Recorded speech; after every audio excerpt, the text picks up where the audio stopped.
Let's look at how you can do a custom white balance. It's very easy, but the first thing you're going to need is one of these.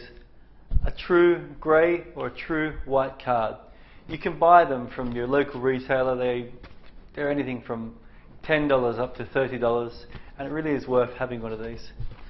So first thing you do is you move your grey card in front of the camera, fill up the frame, take a shot. Every manufacturer is different. With Canon, you just come through here, move down to custom white balance, you use your photo, so you do set. It took me 10 seconds or less, and I've got a custom white balance.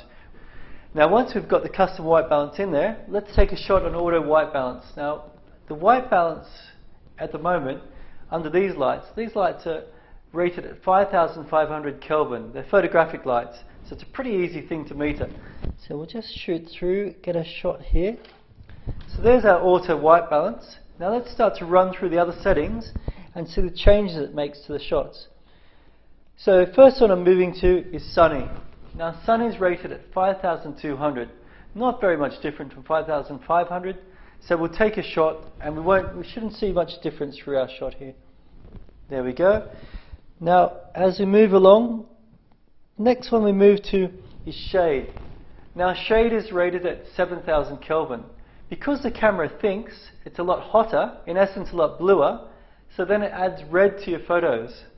This is an old trick that landscape photographers and also portrait photographers use to warm up their photo. If you're shooting in the morning or in the evening, you want to get those really nice red tones through your photo, just move on to shade and you'll see it really warm up the photo.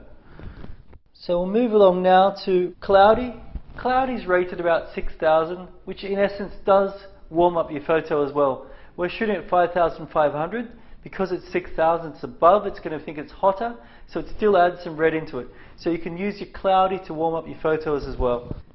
So next one we're going to do is have a look at tungsten. Now tungsten light is a normal everyday light you have in your house. It's rated about 3,200. Because it thinks it's a lot cooler and being a lot more red, it's going to add blue to your photo to counteract the red. Next one we've got is fluorescent. Fluorescence rated around 4,000 Kelvin, which is below. So it's going to think it's quite red, so it'll still add blue. Not as much as the one before, as the tungsten, but it'll still be quite blue. Now flash is rated around 5,500 anyway, so it's going to be pretty much the same as the others. So let's just take a shot out of interest. It looks a little bit redder there, so it may be rated a little bit above 5,500. Now we've moved on to our custom white balance. This is the original white balance we've done with our grey card, so this should be perfect, spot on. So let's take a shot there. Okay, excellent.